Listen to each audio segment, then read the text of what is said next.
Magandang araw mga idol. Ito, nandito na lang tayo sa mga project natin. So magkakabit tayo ngayon ng mga awning. Ayan po, mga sliding dito tapos na. Mga sliding window, yan, napakarami niyan. So ang natitira lang dito mga awning saka yung sliding door dito sa baba. So ito, naka-prepare na ako. So inom lang tayo ng pampalakas. Medyo malupitan kasi ito kasi with glass to gagawin natin. Ayan po, tatlo lang po yan pero napakahirap yan pag wala kang kasama.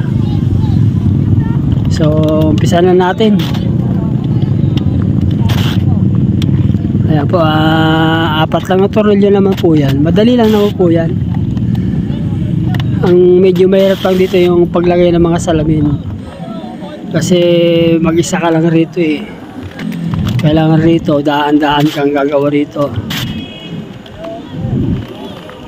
Bali, tatlong awning lang po naman ang ikakabit natin dito sa mga CR. Ayan. Mabilis lang po ito mga idol. May basyada na sa baba to kasi may guide ka na agad. Lalo na pag maganda yung mga gawa ng mga mason. Ayan, mga nakahulog yung mga kanto nila. Madali lang gawin. So okay na mga idol.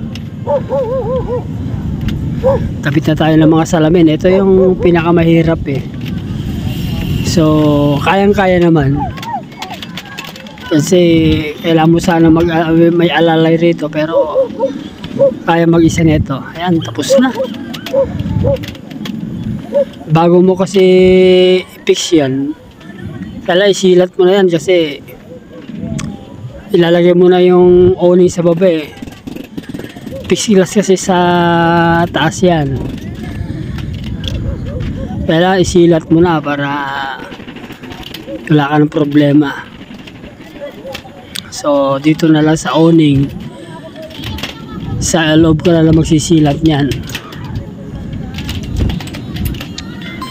Ganyan lang po kadali. Napakabilis lang.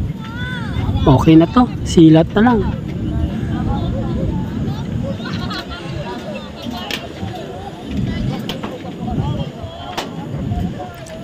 Medyo malaki-laki rin itong mga salamin. Mabigat-bigat dito. 1/4 kasi ito mga idol. Reflective po yan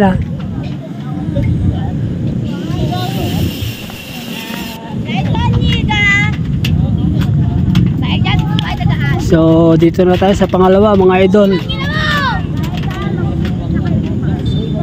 Konting-konti na lang to.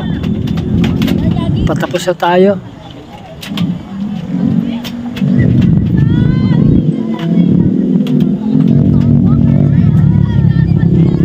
Ito, napakahirap na ito. Akala nyo lang kasi nga napakabigat din to. 1/4 din to. 1/4 na salamin.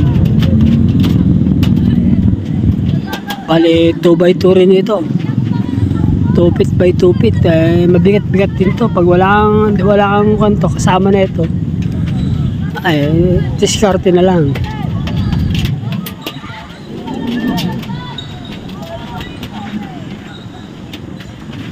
So patapos na tayo mga idol.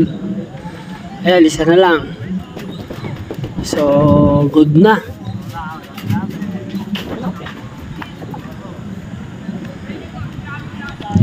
So idol, tapos na tayo, pack up na.